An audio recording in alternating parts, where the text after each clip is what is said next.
San Francisco currently looks like the deadliest team across the NFL, absolutely beating the brakes off the Eagles.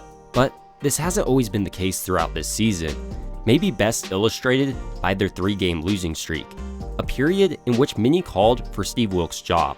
But I believe a key adjustment made by Wilks changed the course of the season. Specifically, Steve Wilks removed the nickel Isaiah Oliver out of the starting lineup and then inserted Ambry Thomas on the outside, then slid Lenore to the inside nickel spot. And while I know the addition of Chase Young has also been vital for San Francisco's resurrection on defense, I want to focus this video on how San Francisco's secondary performed against the Eagles. Starting out, I want to look at my favorite corner on this team, Charvarius Ward. In this game, he was placed on Jer Brown, the Eagles' best wide receiver, and well, he locked that guy up.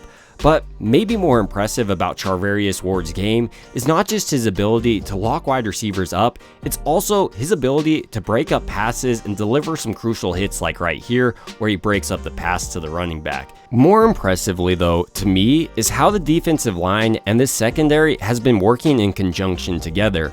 This defense is working like a well-oiled machine. Here, for instance, you can see how this pressure forces Herz out of the pocket, but still, the coverage down the field is pretty locked down. Charvarius Ward is blanketed all over Jer Brown. To further highlight my point, we can look no farther than later down on the drive where the defensive line and secondary once again work in perfect unison. Here, you can see how Ambry Thomas has blanketed coverage over his man, but that's basically everyone on this play. And when you couple that with the pressure, you can see why this pass just falls incomplete. Looking at how the secondary held up their part of the bargain now, you can see how Jalen Hurts actually doesn't have too bad of a pocket. But nonetheless, Charvarius Ward, playing man coverage like I said earlier on Jer Brown, gets his head back and breaks up this pass. You really can't defend this ball any better. He's playing like a top 10 corner, top 5 corner.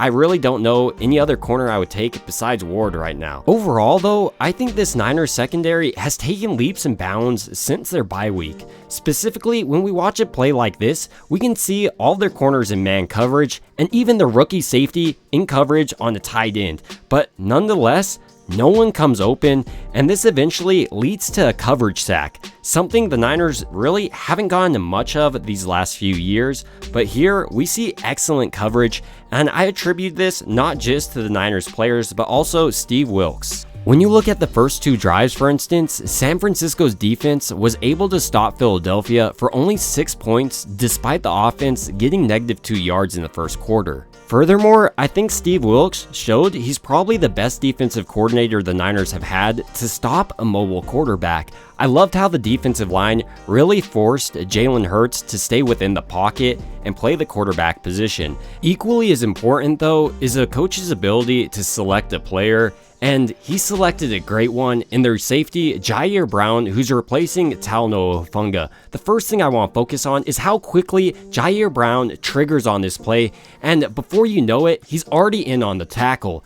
Brown also made his presence felt when Jalen Hurts took off to run. He was always right there and was a big reason why Hurts didn't go off in this game on the ground. After those first 2 drives, Hurts really was struggling to get anything going even through the air though. Here we can see how the Niners are running zone coverage, but Hurts struggles to find when the man gets open, and then is forced into a bad situation with Javon Kinlaw getting his 2nd sack on the day, and he's had a pretty great season considering all of his recent injuries. A player who's probably had a bigger breakout season though has to be their corner, Ambry Thomas. On this play specifically, Ambry Thomas has a deep quarter of the field. He's running zone coverage. What I find great here is how quickly he breaks off his man and then gets back to the wide receiver running deep overhead, and he's able to break up this pass. Thomas, in my opinion, has all the physical tool sets you want out of a corner, and Steve Wilks agrees. He says he feels like he has his top 3 corners on the field right now.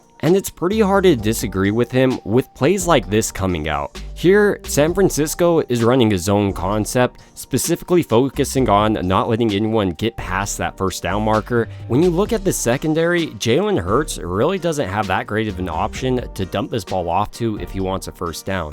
San Francisco corners are locked down across the board, whether you look at Ward, Lenore, or Ambry Thomas. However, the one corner that I think just stands out on the tape compared to the rest is Charvarius Ward. Here, once again, on their number 1 wide receiver, he plays absolutely perfect man-to-man coverage. Despite not even pressing him, he's able to break up this pass in the end zone at the last second.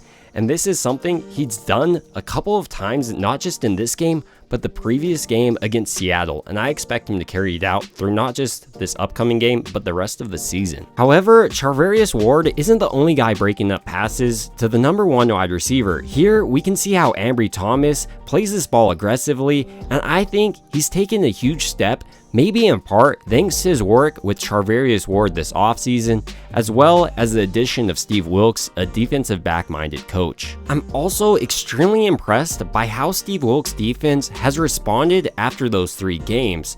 They truly look like a complete defense. Their secondary is playing some of the best coverage I've seen all year, and their defensive line is as deadly as advertised starting the season. So while many people wanted Steve Wilks fired after a rough 3-game span, I think Steve Wilks deserves a lot of credit for not only this Eagles game, but San Francisco turning around their season in general. And I love the addition of Ambry Thomas in the secondary, and I think he's playing some of his best ball under Steve Wilks. But these are just my thoughts, and I'd like to hear your thoughts, how you think San Francisco turned around their season. It would also mean a ton to me if you liked and subscribed, and as always, I hope you guys have a good rest of your day.